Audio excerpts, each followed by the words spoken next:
South East Radio's Business Matters with Carl Fitzpatrick. South East Radio. Well, for businesses that are looking to upskill their employees, there has never been a better time to do it, with a range of fully funded and subsidised training options now available both online and across County Wexford. Joining me now to discuss these options is Edmond Connolly from the South East Regional Skills Forum. Edmond, welcome back to the show. You might start the interview by reminding us about the work undertaken by the South East Regional Skills Forum. I suppose in a nutshell, Carl, the work we do is mainly with employers to understand what the skills and training needs their companies are. And I then link in with the colleges, the education and training boards and Skillnets to develop responses if there are gaps in the marketplace. So it's all about responding to industry skills and education needs. And from your insights across the region, Edmond, what are the needs of employers currently? It depends on the sector. So it depends on what sector you're in. But I suppose the top need, I would say, across manufacturing and construction and the like, are ultimately engineering-related skills. There's a significant demand for a spectrum of engineering skills, which can be obtained through traineeships, apprenticeships, college courses, full-time, part-time. After that, you look at sectors the likes of hospitality, which has had a horrid time for the past 18 months, but is trying to get back to some degree of normality. There's a significant demand for skills in the hospitality sector. A lot of people have left that sector, and there are lots of opportunities there for people to gain both part-time and full-time positions. And then I suppose business-related skills, IT skills are across all sectors. Whether you're new to the labour market or you're well established in a job, we're all finding that we have to brush up on our technology and digital skills. How has the pandemic altered the skills landscape across the region? I suppose, we've seen some manufacturing, the likes of pharmaceutical, medical device, actually do quite well, and they actually have continued to thrive, and their skills needs are broadly similar to what they were. However, a lot of people, the way people work has changed, so there's been a demand for upskilling in terms of remote working, flexible working, using technology. That has been across many sectors. And a lot of companies have had to change what they do or how they do it, or slightly alter the market they're serving. And that has again driven the need for people to upskill, particularly in technology areas. But the bread and butter, the likes of, whether it's welders for fabrication companies or chefs for hospitality, or heavy goods vehicle drivers. Wexford and the South East is very strong in logistics and transport. Strong demand for trained heavy goods vehicle drivers, and that continues to be the case. And of course, over the past 18 months, I've heard many people say that the pandemic acted as a trigger point for getting them to think about how happy they are in the sector and the job that they're in, and maybe as a point of reflection for them to think, is there something else out there that I should be doing? Should I become reskilled in a new area or a new sector? Is that something that you've seen yourself? Yes, indeed. I do think I'd agree that the pandemic has given people a lot of pause for thought. And I suppose we have to be, acknowledge a lot of people have struggled and have been put in very difficult situations because of the loss of jobs or been put on short time or whatever.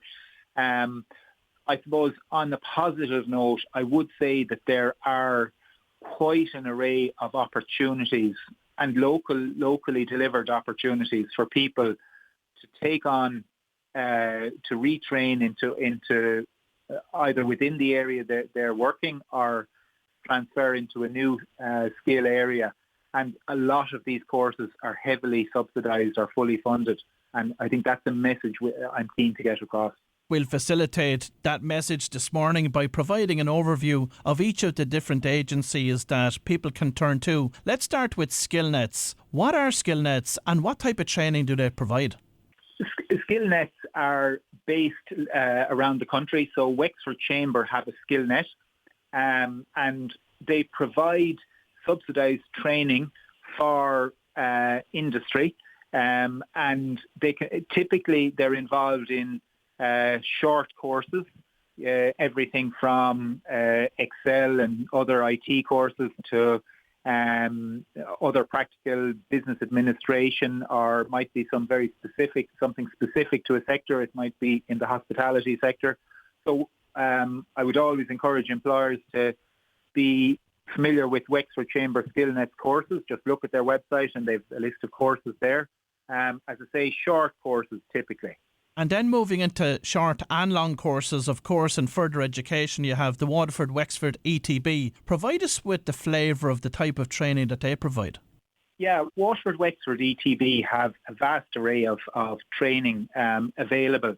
They have a training centre in Wexford Town. They have facilities in New Ross, in Enniscorthy, in Gorey and Bunclody. So they're all over the county and all over Waterford and Wexford.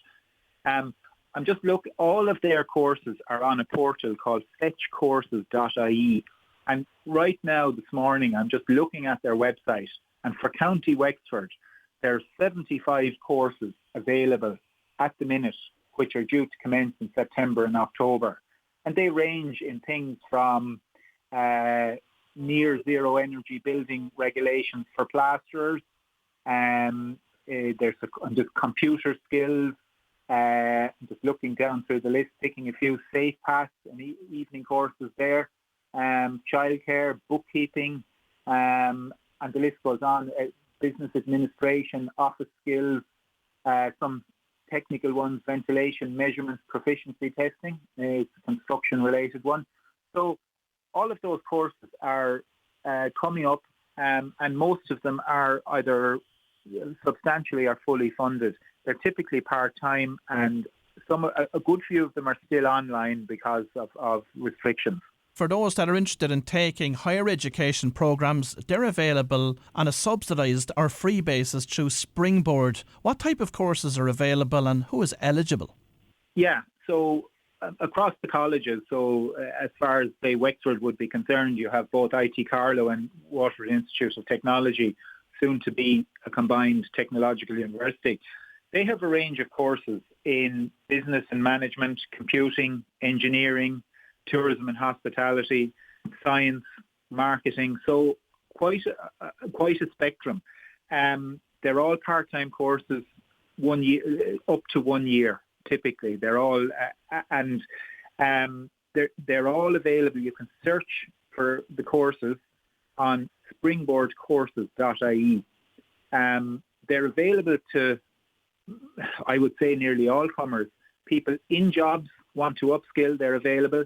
And people that are currently seeking a job, they're also eligible to apply. Whether it's a Skillnet course or an ETB course or indeed a Springboard course, all of them now are available both in classroom and in online settings, aren't they? They are. That's one, I suppose, outcome of the pandemic. There's been a huge amount of courses have gone online. There are many advantages to that. It means people have a wider selection available to them because the travel is taken out of it. I suppose on the negative side, there's a certain aspect of learning where you're with other learners and you're face-to-face, or if it's very technical and you need to be in a workshop, it's hard to replicate that online. And the colleges and the ETBs are getting back to what they call blended learning. So they're trying to get the best of both worlds. With technology advancing at the speed that it is, it's so important for businesses and for employees of businesses, and also for those that are unemployed that are looking for work, to keep their saw sharp, to keep their skills fresh. And the only way of doing that, of course, is through education. Yes, and I suppose traditionally we were always faced with, oh God, do I have to do this year-long course or a degree or get a big qualification? But the trend now is for smaller courses, shorter courses, what they call micro qualifications or micro credentials. So there's a bigger selection of shorter courses, and I definitely encourage people. And if you haven't done anything in a good while, pick something small, as in it can be technical but something short. Get a feel for it. It's manageable, and see how you get on, and it's easy. Take it from there.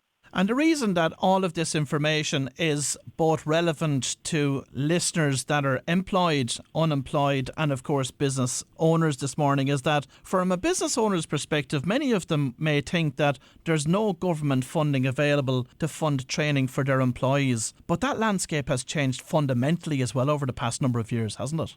It has. And employers, whether they realise it or not, are paying into the National Training Fund through employer PRSI, and that's a serious fund. For 2021, it's estimated that fund will nationally gather up over 700 million.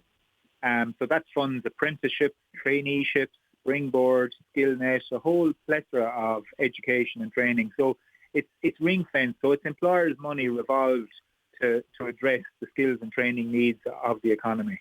Well, if you've just tuned in, that was Edmond Connolly from the South East Regional Skills Forum, and I'd like to thank Edmond for sharing this valuable information with us this morning. Southeast Radio's Business Matters with Carl Fitzpatrick.